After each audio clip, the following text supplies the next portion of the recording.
Hey guys, welcome back to Andy's Dinosaur Reviews. Today we are going to take a look at another of these Terra by Battat figures as we run through their current line that is out. And this one is the Euoplocephalus, a very cool looking figure, and actually probably one of my favorites when it comes to the Terra by Battat line, just because it's a very appealing looking figure, really nice paint scheme, beautiful sculpt work for sure.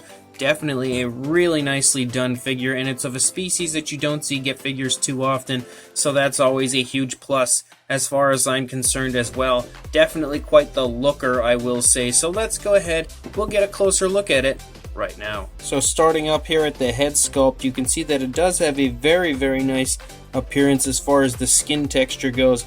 Really beautifully done, kind of that same similar look as most Terra by Battat figures have, but it actually has a very strong gloss to it. You've probably picked up on that instantly. It's one of the few things that I don't like about the figure, because I'm not a huge fan of like gloss coats on figures, especially an Ankylosaur type dinosaur. I don't think that they would have had a very strong gloss or anything like this, but who knows, as I was not alive when they were, so I really don't know for sure. But just my own personal opinion, I think that the gloss is a bit much, but at the same time, it does help to make the figure really stand out to you, and does help to give it a pretty nice appearance overall. It's just not a very realistic appearance.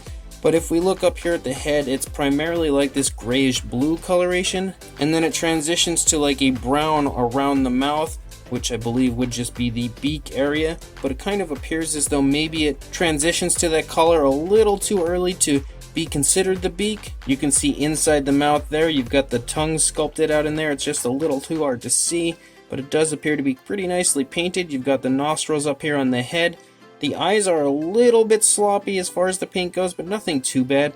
You can see you've got a yellow coloration with a black pupil, like you can see here, as well as the other side. It's a little bit sloppy, but not the worst I've ever seen, that's for sure.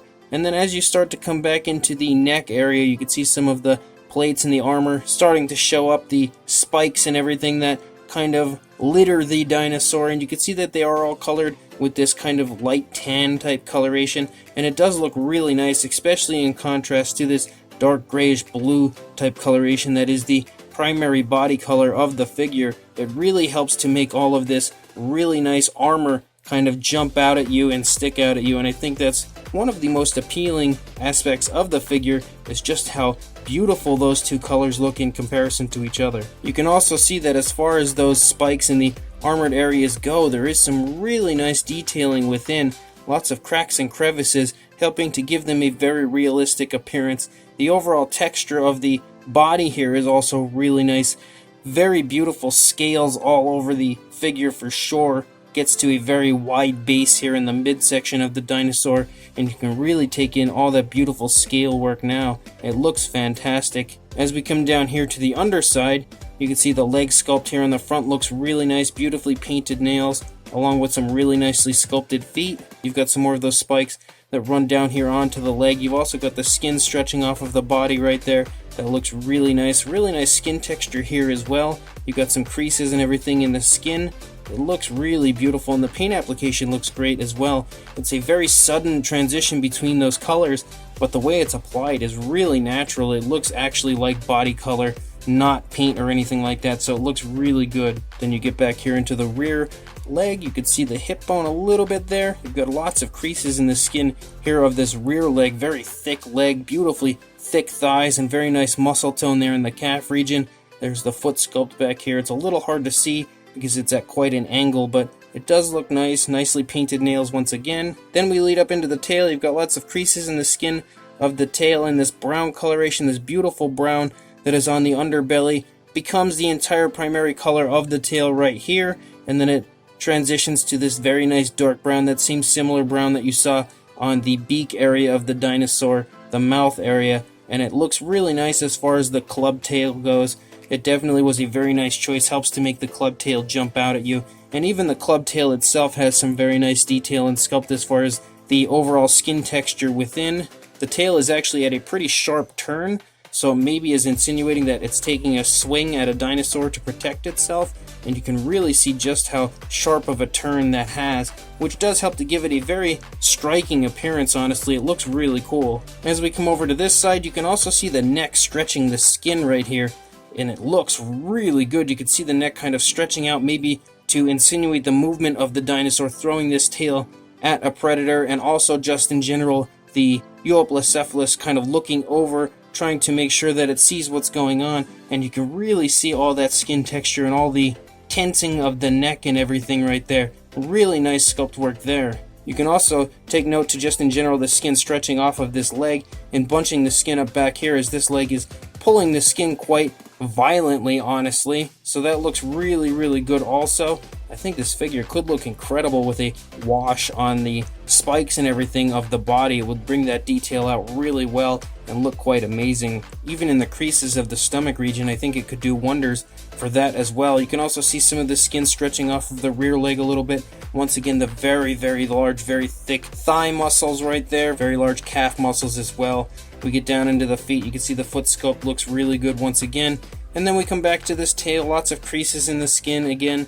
And then very nice skin texture as we run out to the club tail. You can also see the underside sports some really beautiful detailing for sure. And you can almost take note to the cloaca back there, but it's very small, so it's not sculpted out quite as nicely as you saw in like the Pachyrhinosaurus or anything like that, but overall it's still a really nice looking figure. As far as a size goes, from the head to the tail, you're looking at about 6.5, about 6.5, maybe a little more as far as inches go, and about 17 centimeters in length, somewhere in that vicinity. It's hard to tell with the tail curved and everything like that.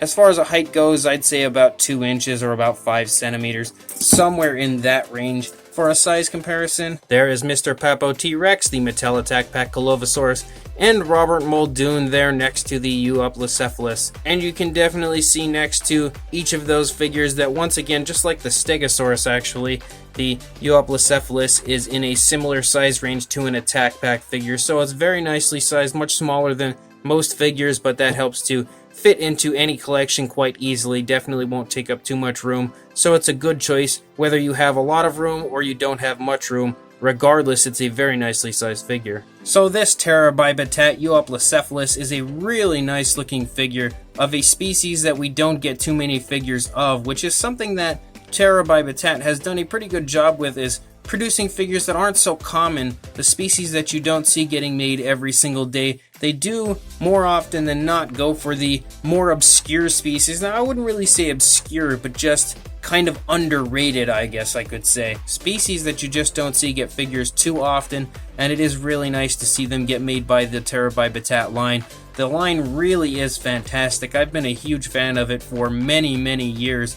Always had a very soft spot in my heart for the Terra by Battat figures, so every single time that I get one in hand and I look at it, I kind of fall in love with them all over again because they're just so beautiful. They're not the most scientifically accurate figures anymore. In their time, they probably were really quite nicely done as far as accuracy goes, but things change so often, and these figures were sculpted out a very long time ago, so as far as what we perceive when it comes to dinosaurs nowadays, they're not going to hold up more often than not in the accuracy department perfectly, but they're usually fairly close, and I think that this figure is a really nice version, like I said, of this species, and it's a really well done figure, really nicely detailed, very dramatic kind of pose that it's in with its tail club swinging over to defend itself, and also really nicely showing all the movement, especially on the right side of the animal in the neck region, shows just how kind of panicked the dinosaur is, just showing like the tensing of the neck and the stretching of the skin as it appears to be defending itself. Really cool looking sculpt as far as that goes, but I think the paint job is also really nicely done. Very striking appearance to it when it comes to those light tans on the spikes and the armored area, in contrast to those dark grays, the bluish gray that is the primary body color for the upper side of the animal. It looks really cool how they play off of each other, and the brown on the underneath also looks great in comparison to those other colors. So really beautiful color choices they've gone with. Everything looks very natural as far as the paint goes. Nothing really looks like paint on the figure, so Definitely a very nicely done figure as far as the Terra by Battat line goes, so if you want to buy this, I will include a link in the description to the Amazon Terra by Battat store where you can pick this up along with 3 other figures actually in this similar size range in one set for like 20 or 25 bucks. I forget exactly how much it is, but it's a really good deal as far as these figures go, as you'll get 4 figures for a great price. So make sure you check the description, head on over there and buy this awesome Terra by Battat Euoplocephalus. But before you do that, don't forget to please like, comment, and subscribe, and I will see you in the next review. Thanks for watching.